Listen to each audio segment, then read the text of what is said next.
आपण बाहेरच राहतो.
हमारा भारत देश अनेकता में एकता जिसकी मौलिक विशेषता है, सर्वधर्म सद्भाव जिसका मूल मंत्र है, और हमारा देश हमेशा शांति और सद्भावना में विश्वास करता है। किसी भी देश की सुरक्षा करना उसका अपना कर्तव्य है और देश की सुरक्षा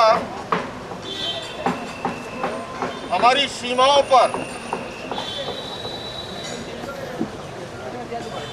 जो सैनिक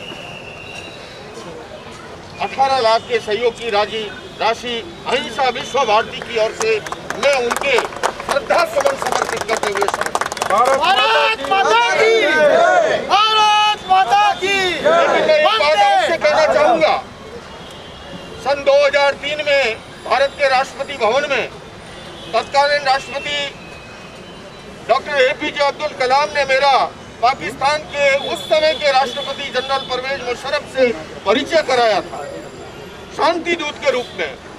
मैंने परवेज मुशर्रफ से तब भी कहा था कि हिंदुस्तान और पाकिस्तान के दुश्मन दो नहीं है, दुश्मन एक ही है, और वो दुश्मन है अभाव, वो दुश्मन है गरीबी, वो दुश्मन है अशिक्षा, वो दुश्मन है अचिकित्सा।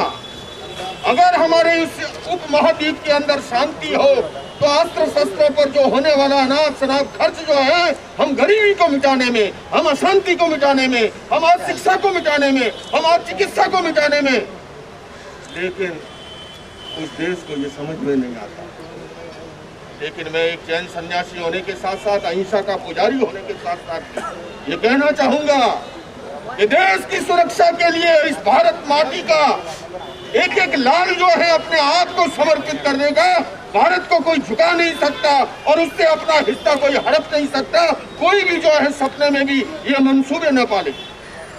हमारे देश की विदेश मंत्री ने कल यूनाइटेड नेशंस को संबोधित करते हुए भी कहा कि सपने में भी ये कोई न सोचे कि कश्मीर जो हमारा अभिन्न हिस्सा है हिंदुस्तान का, उसे कोई हिंदुस्तान से अलग नहीं कर सकता।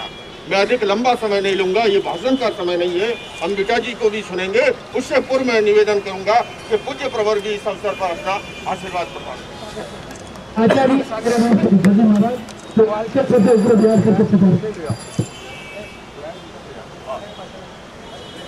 चाहिए। शांतिमय अपना विकास आगे बढ़ाना चाहिए। जैसे ही महाराज श्री ने कहा वैसे ही अगर हम शिक्षा में, हम चिकित्सा में और हम अगर अहिंसा में मान्यता धराते हैं तो हमारे देश में अवश्य सुख सुविधा और शांति का बढ़ावा होता है। लेकिन कुछ लोग ये समझ नहीं सकते हैं और इसके कारण थोड़ी सी जमीन के लिए असत्य का आलम्बन लेते हुए ऐसी युद्ध की नीतियों से भी परे ऐसी आतंकी प्रवृत्ति करना, ये मानवता के लिए बहुत ही नुकसानदेह है, मानवता के लिए बहुत बड़ा कलंक है। और इस कार्य में जो शहीद हुए ऐसे 18 सेनानियों को हम आज श्रद्धांजलि अर्पित करने जा रहे हैं। और इसी के साथ में हम ये भावना व्यक्त करेंगे, आपका बलिदान कभी भी निष्फल नहीं हो। और भारत माता की जय। अब मैं बीटा साहब अपना विचार रखे। मुझे पता है कि जब तक बीटा जी नहीं बोलेंगे कोई भागेगा नहीं। इससे पहले जो है मैं जाफरी साहब जो हैं 2 शब्द अपने रखे। दोस्तों, आज जो हमारे शहीद जिन्होंने अपने जान के ऊपर खेलकर आज हम लोगों को सुकून से रास्ते पर चलने के लिए, घर में सोने के लिए और तमाम ज़िंदगी को चालू रखने के लिए इन्होंने अपनी जान को कुर्बान कर दिया। लिहाजा हिंदुस्तान के हर फर्द के ऊपर ये लाजिम और ज़रूरी है कि अपने मुल्क के अजीज़ के लिए उसकी आँख उसके जिस्म के ऊपर सलामत नहीं रहेगी, बल्कि हमारा मुल्क हमेशा शांतिपूर्ण है और हमेशा शांति के लिए पैगाम देता है। और ये कुछ असलाहा बेचने वाले ये काम अंजाम दे रहे हैं बुनियाद के हिंदुस्तान के लिए ये सब इकट्ठे हुए हैं, सबने सुना है। मेरा मानना भी यही है, जब इस तरह के मौके आते हैं सिर्फ फौजों को नहीं, सारी आवाम को एकजुट होना पड़ता है, अपनी आवाज़ उठानी पड़ती है ताकि इसे हम वहाँ तक पहुँचा सकें जो लोग ये महसूस करते हैं कि ये लड़ाइयाँ सिर्फ जवानों तक है। ये ऐसा नहीं है। ये लड़ाई जो है और आम आदमी तक पहुँचा दी है हमारे दुश्मनों ने। लेकिन हम भी उन्हें बता देना चाहते हैं कि सिर्फ सरकारें ही नहीं, फौजें ही नहीं, हमारे देश का हर इंसान जो है इस वक्त फौजियों के साथ में है। और मैं उम्मीद करता हूं कि आने वाले समय में भी टाइम टू टाइम हम यही बातें बताते रहेंगे। बहुत बहुत शुक्रिया तमाम लोगों का जो लोग यहाँ पर आ जाए। मैं अब एक और नई उद्घोषणा पूज्य प्रवर से सलाह के बाद में और बिट्टा जी के से भी सलाह करके तत्काल लाइव आपको कि हमारे सैनिकों के प्रति कैसे लोगों के मन के अंदर एक आदर और सम्मान का भाव है।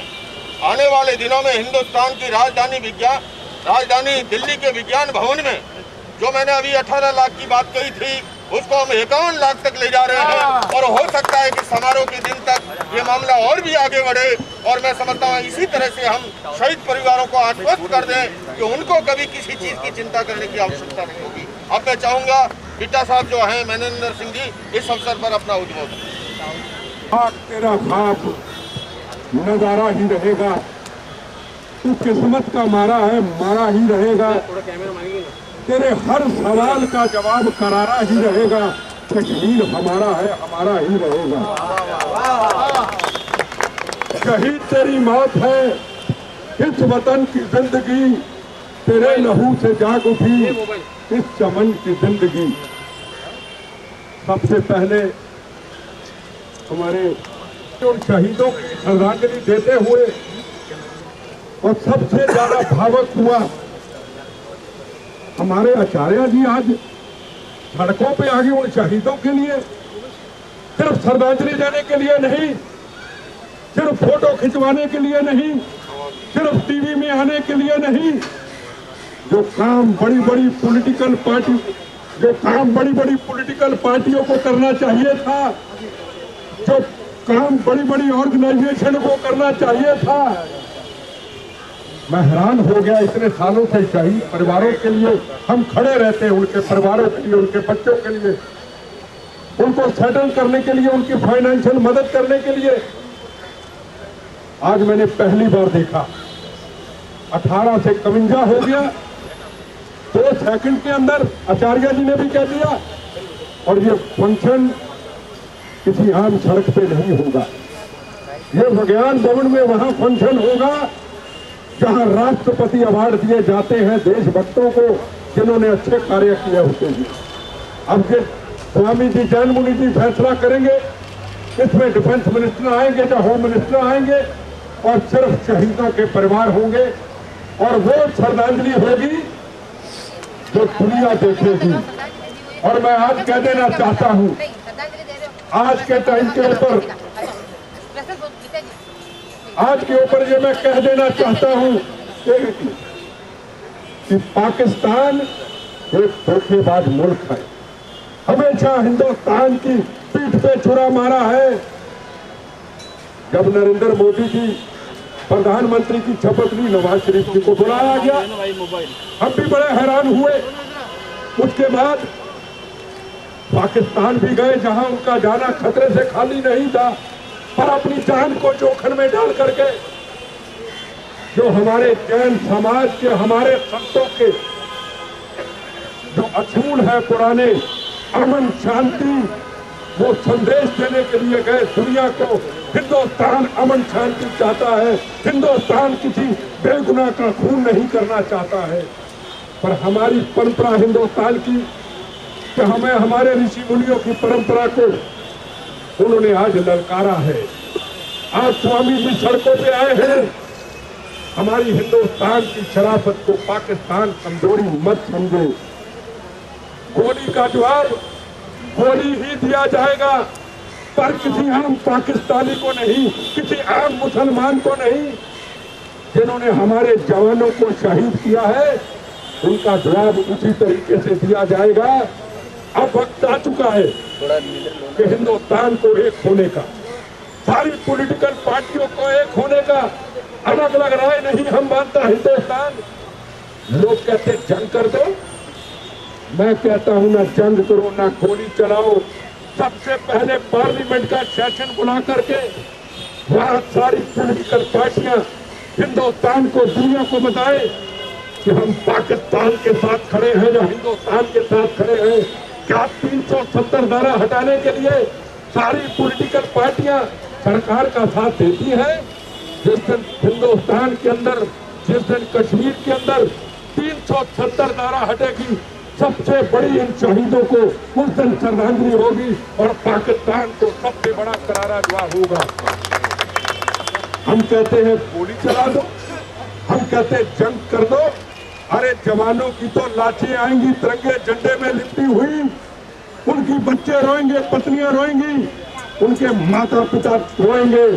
जब हमारा जवान घर से निकलता है तो आंखें नम होती है, मौत का कफन पहना होता है, बच्चों की तरफ देखता है, पत्नी की तरफ देखता है, अपने पिता की तरफ देखता है।